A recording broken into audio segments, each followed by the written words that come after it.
মোরগের বাচ্চাটিকে ভালোভাবে লক্ষ্য করে দেখুন কিভাবে শ্বাসকষ্টে ভুগছে। এই সিমটম আপনার মুরগির নেই তো?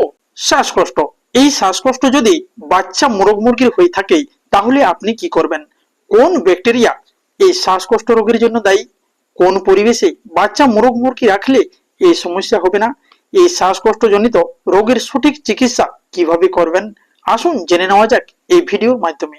পুরুলিয়া জেলা থেকে আমি নব, অভিনব দেশি ফার্মিং ট্রিটমেন্ট চ্যানেলে আপনাদের সবাইকে স্বাগত। এই রোগের মূল কারণ হচ্ছে ব্যাকটেরিয়া। এটি কোন ধরনের ব্যাকটেরিয়া? গ্যালিসেপ্টিকাম নামক ব্যাকটেরিয়া দ্বারা আক্রান্ত হয়। এই আক্রান্ত হওয়ার কারণে মুরগির এই সিমটমগুলি দেখা যায়। এই রোগ ধীরে ধীরে হয়, এই রোগ দীর্ঘস্থায়ী হয়। সমস্ত শ্বাস প্রশ্বাস যন্ত্র এই রোগে আক্রান্ত হয়। এই রোগ মুরগ মুরগিকে ধীরে ধীরে দুর্বল করে তোলে।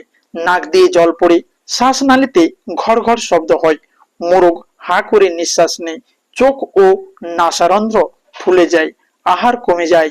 এই রোগ ধীরে ধীরে ছড়ায়। এছাড়াও অন্যান্য ব্যাকটেরিয়া যেমন কোরাইজা, রোগ সৃষ্টিকারী জীবাণু ইত্যাদি সংক্রমণ প্রবণতা এই ধরনের পাখিদের ক্ষেত্রে বেশি দেখা যায়। মাইকোপ্লাজমা আক্রান্ত পাখিদের অসুস্থতা বেশিরভাগই শ্বাসযন্ত্র গোলযোগ জনিত।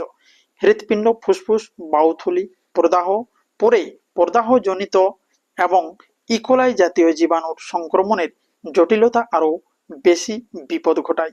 তাই সাবধান হয়ে যান। এই সিমটমগুলি আপনাদের সামনে তুলে ধরা হয়েছে, তাই চিকিৎসা করতে আশা করি তেমন একটা অসুবিধে হবে না। তাই আমরাকে জানতে হবে রোগ প্রতিরোধ করা যায় কিভাবে, তা আমরাকে অবশ্যই জানতে হবে।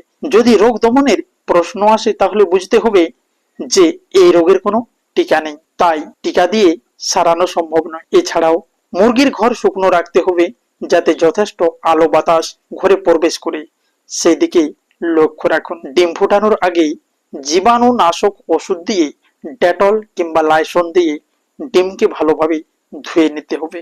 ওষুধ নির্বাচন করার পূর্বে ওষুধের কম্পোজিশন এবং ওষুধের ডিটেলস অবশ্যই ভালোভাবে জানতে হবে। এছাড়া জানতে হবে এটি কোন গ্রুপের ওষুধ। এক্ষেত্রে টেট্রাসাইক্লিন, ডক্সিসাইক্লিন, মনোসাইক্লিন, টাইগেসাইক্লিন হলো এক শ্রেণীর ওষুধ যা বিভিন্ন ব্যাকটেরিয়া জনিত সংক্রমণ নিয়ন্ত্রণ ও চিকিৎসায় ব্যবহার করা হয়। টেট্রাসাইক্লিন একটি ব্রড স্পেকট্রাম অ্যান্টিবায়োটিক। এই কম্পোজিশন বিভিন্ন ধরনের ব্যাকটেরিয়া জনিত সংক্রমণের চিকিৎসায় ব্যবহার করা হয়। এই ওষুধ বিশেষভাবে গ্রাম পজিটিভ ও গ্রাম নেগেটিভ উভয় ধরনের ব্যাকটেরিয়াকে ধ্বংস করে। কি পরিমাণে এই ওষুধ বাচ্চাকে খাওয়াবেন? 4 লিটার জলে 5 গ্রাম অর্থাৎ 1 চামচ, তাহলে 2 লিটার জলে 2.5 গ্রাম অর্থাৎ হাফ চামচ। এক্ষেত্রে আপনারা মোরগ বাচ্চার পরিমাণ বেশি থাকলে ওষুধের মাত্রা বাড়িয়ে নেবেন বা কম সংখ্যায় থাকলে কমিয়ে নিতে হবে। এই ওষুধ জলে গুলে রেখে দিন। বাচ্চা যাতে বাইরের জল না খায় সেদিকে লক্ষ্য রাখুন। এই ওষুধ দিনে একবার জলে গুলে দিবেন। পুরো দিন যেন এই জল পান করে 5 থেকে 7 দিন ব্যবহার করুন। প্রয়োজনে 10 দিন এই ওষুধ ব্যবহার করা যাবে। ভিডিওটি ভালো লাগলে লাইক, কমেন্ট, শেয়ার করে অন্যদের দেখার সুযোগ করে দিতে ভুলে যাবেন না। আর এই পরিবারের সদস্য হতে চাইলে চ্যানেলটিকে সাবস্ক্রাইব করে আমাদের সঙ্গে থাকুন।